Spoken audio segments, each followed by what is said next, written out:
Quite a few people enjoyed the discussion on the frequency meter, specifically the shielded regenerative receiver that was used in the late 1920s into the mid-1930s.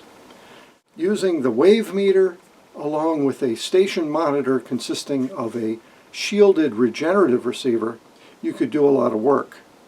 The problem with a shielded regen is you can't really depend on its frequency accuracy, especially when you plug in headphones. Things change.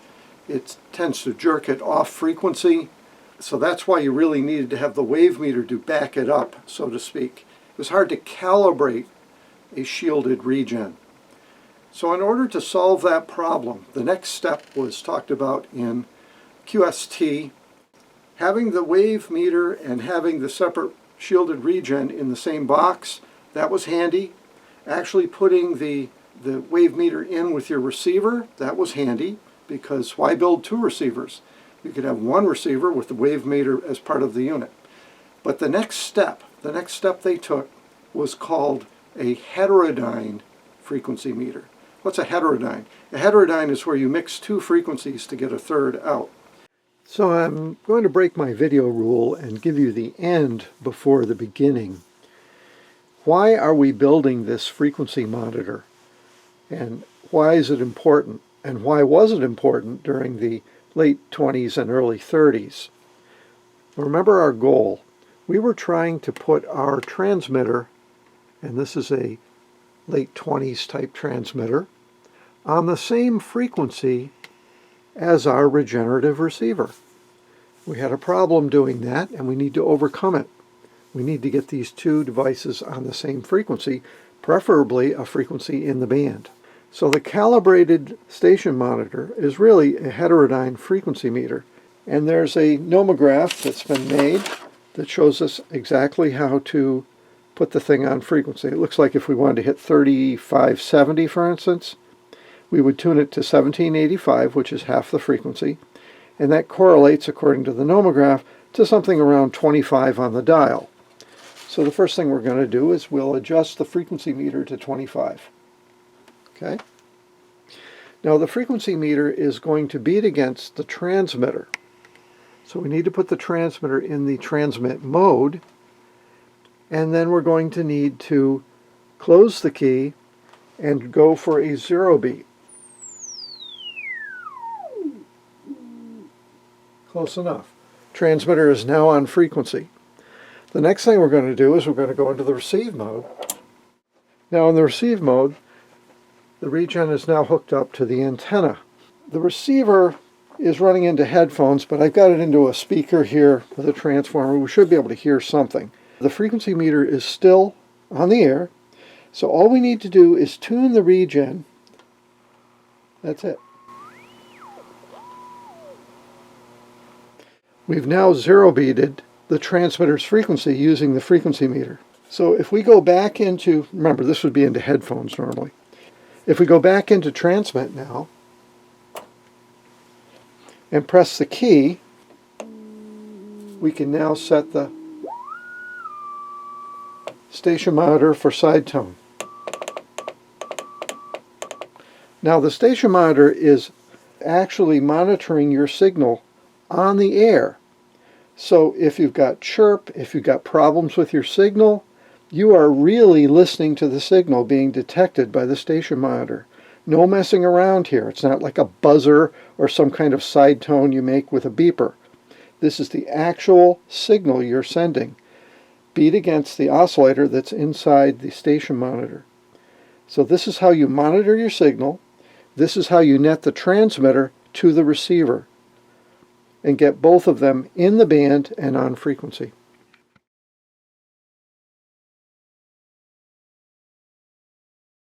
They started to publish articles in QST early, and in these early articles they were experimenting with a negative resistance technique with the brand new tetrode, the type 24 tetrode, and some other tetrodes that were coming out.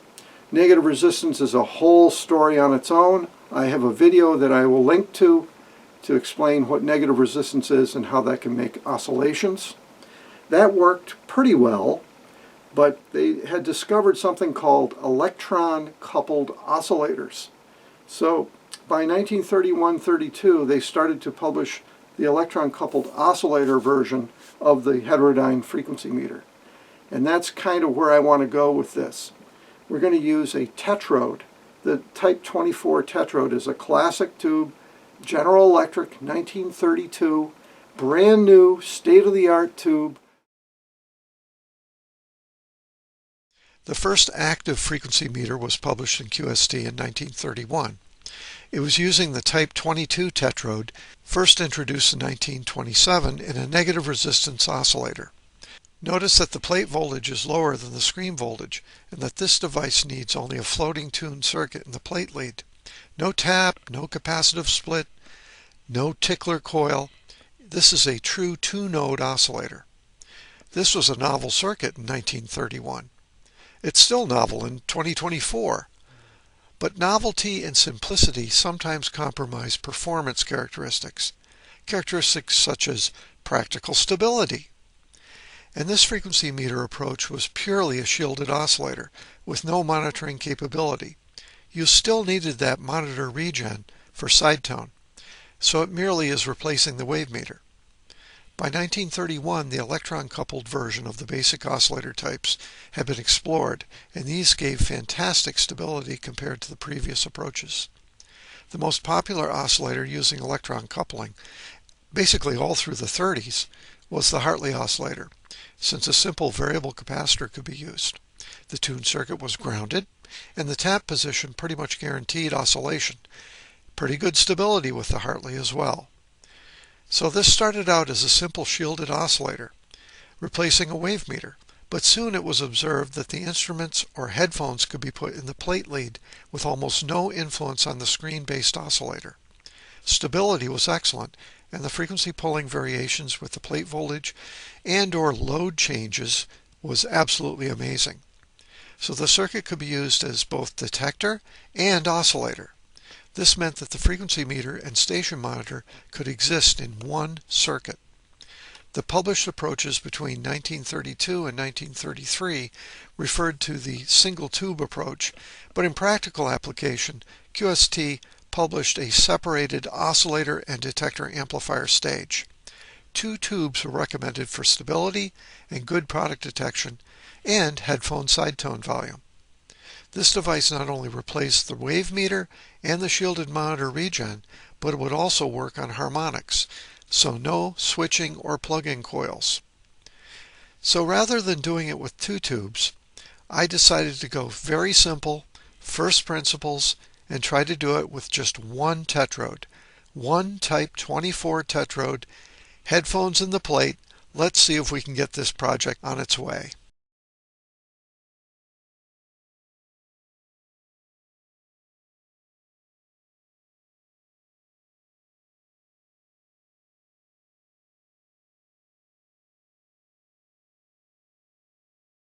So I wanted to make a kind of a first principles combined frequency meter and monitor. This is a heterodyne frequency meter.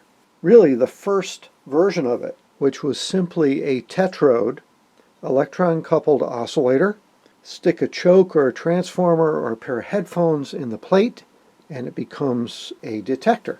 So you can zero beat your transmitter, and you can send out a signal to calibrate your regen. It's one tube doing a lot of things. You know, this is an old junked panel that I cut up. I had an old Heathkit box. I think that used to be a little generator. I found an old dial, but it has to be restored. It's not going to work unless it's restored, so we'll be working on that. Here's the basic setup. It's going to be vertical like this, and the dial's going to be down here. And the way it's built, I have that tetrode tube, the 24A, and then the tuning components for the oscillator are down below. So I'll probably have the coil over here in a little compartment. This is the tuning capacitor. It's a dual, so this would be some kind of a Colpitts probably. And the wiring here. The reason for this kind of a setup, heat rises, right? So we'll have some ventilation holes. The heat from the tube goes up. The tune components are down below. They stay stable, like building a VFO or any type of oscillator. You want the heat generating components up above, and you want the tune circuits down below. So I'm trying to transform something that's completely ugly into something that might stick around in the lab. I put a crinkle finish on the front panel, finding this pretty cool connector. I have to bring power into this through the front panel.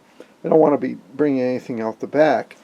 So we put this in here, and magically the hole, oh, and by the way, the holes line up perfectly. They're already in there. So now we've just accomplished two things. I had to get power into the unit, and I had to plug this hole, and this nice connector does the whole thing for me. Again, this is going to go down here. There will be a TR switch here. This is the gain control for the, really with a heterodyne frequency meter, your output is your input. So this is the antenna connection, and this is ground. Over here is your headphone output. This is a trimmer capacitor, your main tuning. We're in the middle of this thing now. Look at the back. Just getting ready to start wiring. Our nice 24A tube is going to sit here. I found this coil with several taps in it, which looks like a period piece. And we have our dual capacitor for a Colpitts tuning system. Starting to shape up. It's starting to look like a station monitor from the early 1930s. I don't know if you guys were paying attention. I was not paying attention.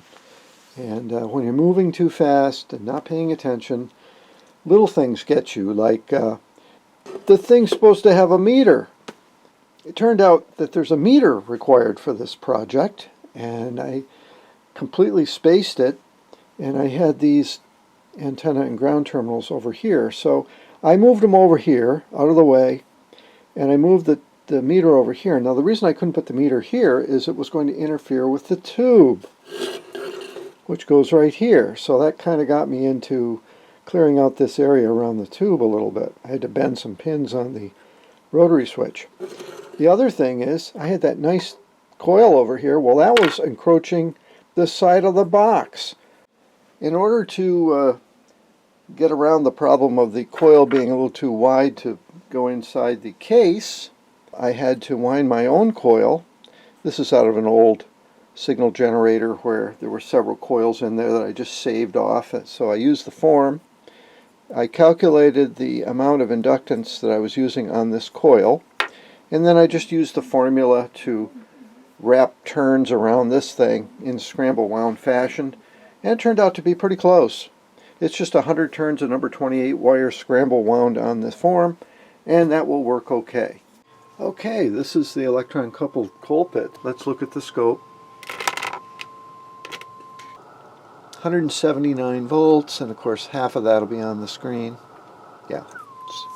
Now we need to try it to see if it will demodulate as well as put out a tone. In that case, we need to put RF into it and see if we hear something in the headphones. Remember, this is not only the transmitting part of the monitor, it's also the receiving part. My little attenuator not only attenuates the output signal, it also attenuates the input signal. I can report that we are getting direct conversion demodulation or mixer demodulation, and it's fine for the headphones. I've got some 600 ohm headphones that'd be even louder with high impedance headphones, but plenty good enough. I will hook up an amplifier now to let you guys hear what it sounds like on the demod side.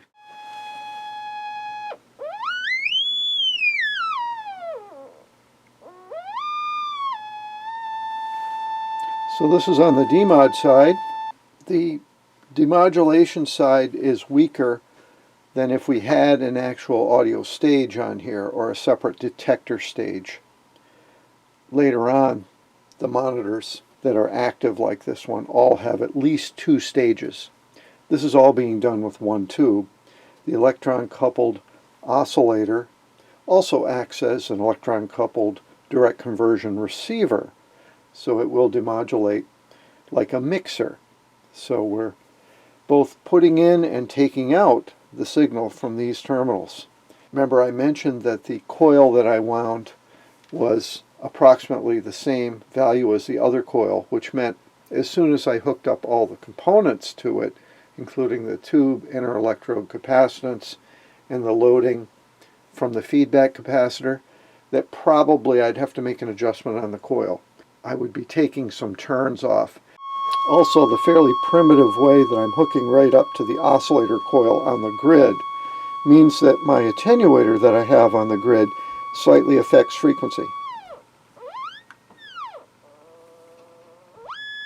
So I also think that a more modern pentode tube like a 6SJ7, 6SK7, or 12AU6 would be a lot better performing than this very primitive 24A.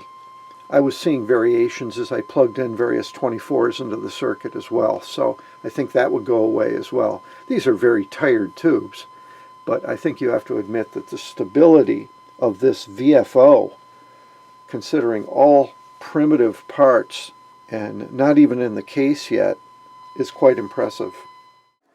Look at how this thing's holding frequency. It's amazing. It's drifting down, slowly. Shocking, really, thinking, about that primitive tube that's in there, an unregulated power supply on a Variac, and I'm just using a wall wart to light the tube.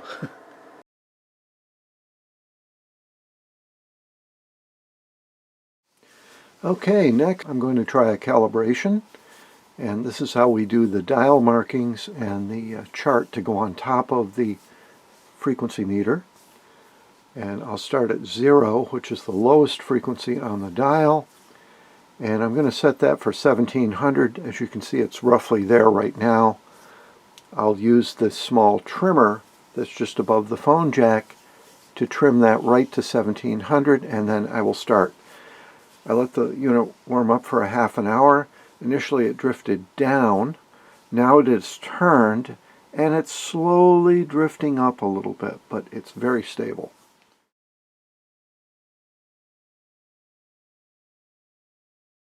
If I put my hands on the unit, what happens?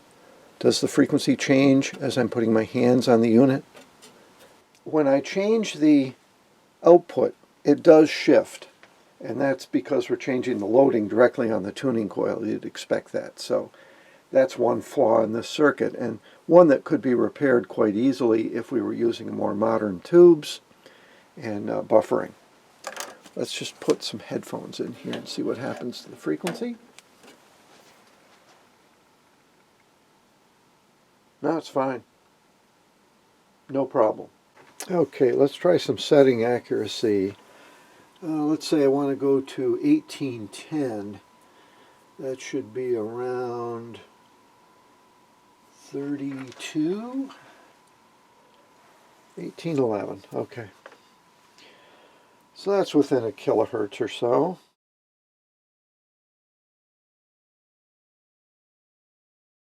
So this is a first generation 224. It's not a 224A, so this would be right from 1932, General Electric. I've got 50 volts on the plate. That would be 25 volts on the screen. It's oscillating. It's just amazing. Let's take it up to 100 volts. There's 100 volts. There's 150 volts. And there's 200 volts.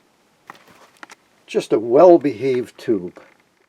Okay, let me explain the setup to you guys so you know what we've got here. To the left, I have the frequency meter. Then I have the regenerative receiver.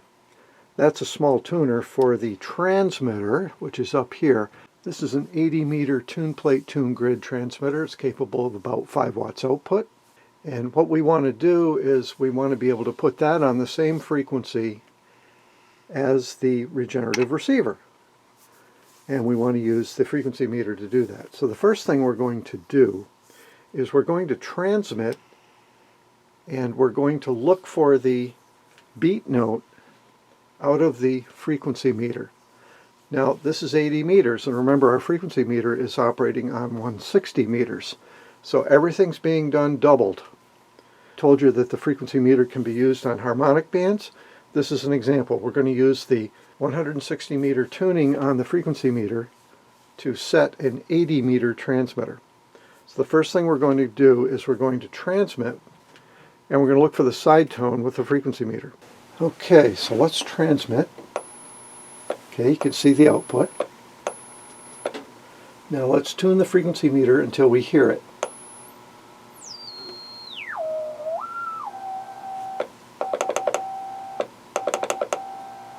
The frequency meter is working like a monitor at this point. I have a small antenna off the frequency meter. It's a 3-foot piece of test wire.